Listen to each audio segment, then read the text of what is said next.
नमस्कार विद्यार्थियों, मैं धीरज कुमार गुप्ता, सहायक आचार्य हिंदी, राजकीय महाविद्यालय कामा। आप सभी का हिंदी की ऑनलाइन शिक्षण कक्षाओं में स्वागत करता हूं। हम पढ़ रहे हैं श्रीमती चित्रा जी मुदगल द्वारा रचित कहानी बहू, जिसमें हमने देखा कि लक्ष्मा किस प्रकार अपना जीवन यापन कर रही है। भूख उनकी ज़िंदगी की एक बड़ी समस्या बन चुकी है। उस भूख को मिटाने के लिए काफ़ी प्रयत्न कर रही है। वह चाहती है उसे मजदूरी मिल जाए। कल के अंक में हमने देखा मुकदामम की ओर से उसे संदेश प्राप्त हुआ कि ठेकेदार ने उसे मजदूरी पर रखने के लिए कहा है और कल हम ठेकेदार के यहाँ चलेंगे। उसी उत्साह के साथ वह अपने पड़ोसी मुकदामम के साथ ठेकेदार के यहाँ जाती है। रास्ता कट नहीं रहा, सांता क्रूज हाईवे कोई नज़दीक नहीं, झोपड़पट्टी से कोई 1.5 कोस से कम नहीं होगा, लेकिन वह उसी उत्साह में चली जा रही है। जैसे ही वो वहाँ पहुँचते हैं, ठेकेदार से उनकी बातचीत होती है, लेकिन ठेकेदार मना कर देता है कि मुझे आवश्यकता थी, लेकिन जो मजदूरनी आ नहीं रही थी वह आज ही अचानक काम पे लौट आई है। ऐसे में मैं अब इन्हें नहीं रख सकता। मुक्तापन ने काफ़ी प्रयत्न किया उसे रखने के लिए, लेकिन वह नहीं माना। साथ ही साथ उसने कहा इसकी माँ की तबीयत खराब है, अगर ये वापस नहीं आई तो मैं इन्हें रख लूँगा, लेकिन अब वर्तमान समय में मैं इसे वापस नहीं रख सकता। ऐसे कहकर उन्हें वापस लौटा देती है। मुकदामम का भी चेहरा उतर गया। दुखी स्वर में बोला, घर नहीं लक्ष्मा, मैं दूसरा जगह पर कोशिश करूँगा। उसने उसको विश्वास दिलाया।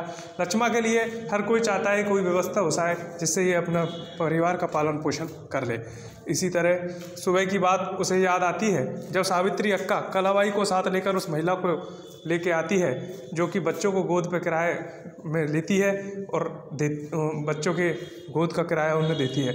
सुबह वह सावित्री अक्का से और कलाबाई से हट गई थी। उनके दोनों के बीच वार्तालाप हुआ। कलाबाई ने कहा, मुझे छोटे बच्चे गोद में रखने वाले चाहिए। मैं उनसे भीख मांगने का काम करती हूँ, भीख में मांगती हूँ, बच्चा मेरी गोद में रहता है। मैं उसके खान पान की सारी व्यवस्था रखती हूँ। ये देखिए बोतल, एक उत्कृष्ट बोतल उसे दिखाई देती है। लेकिन यह सब सुनकर लक्ष्मा बहुत गुस्सी हो गई और उसने उनके साथ अभद्रता रूपक व्यवहार किया। यहाँ तक कि कलाबाई को तो उसने धक्का तक भी दे दिया कि नहीं, मुझे इस तरीके का कोई प्रस्ताव स्वीकार नहीं है। जबकि सावित्री ने कहा, मैं भी तो मैं चाहती हूँ तेरा जीवन चले, बढ़िया निकले, इसीलिए तो मैं कौन सी तेरी और बच्चों की दुश्मन हूँ। लेकिन वह सुबह कुछ भी सोचने के लिए तैयार नहीं थी। और निश्चित रूप से यह सही भी है, एक माँ अपने बच्चों को कैसे दे सकती है, वो भी इस कार्य के लिए। लेकिन अब वर्तमान परिस्थिति दोबारा बदल गई। उसने सावित्री अक्का से कहा कि नहीं, मैं मजदूरी मुझे मिल जाएगी, मैं जैसे तैसे अपना काम कर लूँगी। लेकिन अब मजदूरी की वह आस खत्म हो गई है।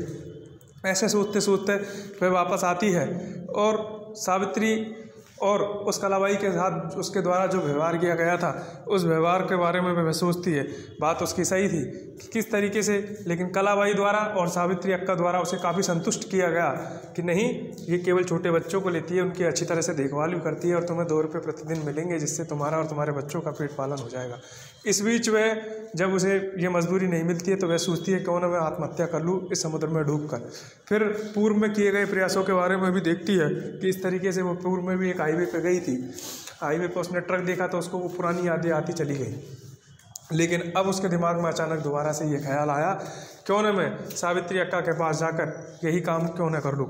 और कुछ दिनों की तो बात है, मैं परमानेंट थोड़ी दे रही हूँ अपने बच्चों को। जैसे ही मुझे मजदूरी मिल जाएगी तो मैं वापस अपने बच्चों को ले लूँगी और इन सब का भी पेट भर जाएगा। 2 रुपये किलो में काफ़ी चावल आ जाता है, ये लोग खा लेंगे। तो मैं आज रात को ही सावित्री अक्का के पास जाऊंगी। रात को क्यों, अभी क्यों नहीं, सीधे दुकान चलती हूँ और दुकान चल के सावित्री अक्का से कहती हूँ कि मैं उनकी शर्तों को मानने के लिए तैयार हूँ और बच्चे को गोद देने के लिए तैयार हूँ। इस तरीके से सोचते सोचते लक्ष्मा आगे बढ़ती है और अब उसके पास कोई चारा नहीं बचता है और वह सावित्री अक्का के पास जाएगी और अपने छोटे बच्चे को गोद में भाड़े के लिए किराए पे दे देगी। उसके रूप में उसे 2 रुपये प्रतिदिन मिलाकर करेगा, जिससे वह अपने और अपने परिवार का पालन पोषण किया करेगी। तो आप देख सकते हैं भूख जीवन की कैसी ज्वलंत समस्या है जिसके लिए एक माँ को अपने बच्चों को बेचना पड़ रहा है। आज के अंक में इतना ही, शेष कल अध्ययन करेंगे। धन्यवाद।